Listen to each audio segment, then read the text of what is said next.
A difficult week, I think it's fair to say, for Mick McCarthy. Let's just take it as a whole. The performance against Georgia, the performance tonight. Realistically, can we beat Denmark, Kevin, after those two games? It's a good one. It's a leading question, that, isn't it, straight away? Yes, we can. I do genuinely believe that we can. I don't think Denmark are as great a team or as good a team as maybe they're made out to be. So yes, in Dublin, if the atmosphere is right, you get one big performance out of the team, it can be done. But maybe judging on the last two performances, there's a hell of an improvement that needs to be made for the result to come against Denmark. Because maybe I think Saturday was probably a missed chance against a pretty poor Georgia side.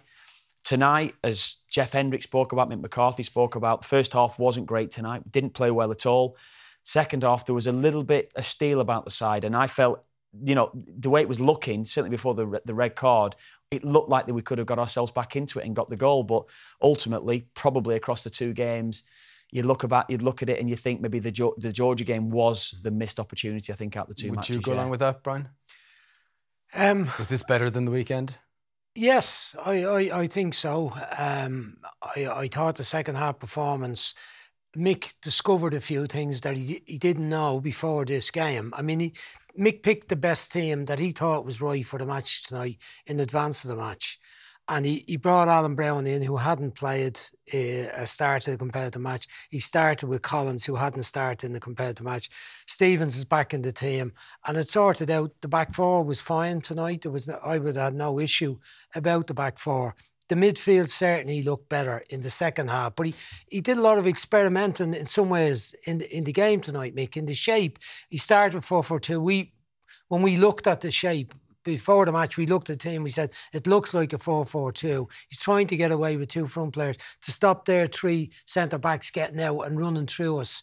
Now, they found it very difficult. The service to them was quite poor. But as the game went on, and he changed things, and he changed the personnel, he brought O'Dowd in, and he found a formula and a shape that looked quite effective, I'd say, even though young Connolly didn't do great. And I have to say... Okay. He looked like a boy in a big man's match tonight. Yeah. I mean, it was on the throw-in. I wouldn't want to be harsh on Connolly. Connolly should have started. Connolly has got to recognise that is where he should have started on the other side of Zaka at the throw-in and allowed him throw the ball back to the centre halves. If you play two up front, one of them, his duty is to deal with the build-up player in midfield. Zaka was the build-up player. Either Collins or Connolly has to start on the goal side. Second ever start of his senior career. Yeah, he can't know these things. No, that's a fair point. But, you know, it's part of the learning process for him. And it's one of the reasons why Mick was reluctant to start him in Georgia, because that experience. I mean, the truth. That was always going to be the risk, though, Brian, wasn't it? Yes. You know, you're playing young lads in these big games.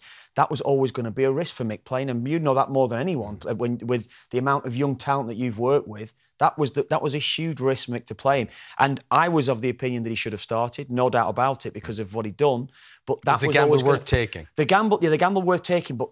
That was the minor things in games that you get caught out on, because he's never played at the level where things can happen at senior international football where it's an instant, it's done, and all of a sudden then, and I think that's where he was caught out tonight. Right.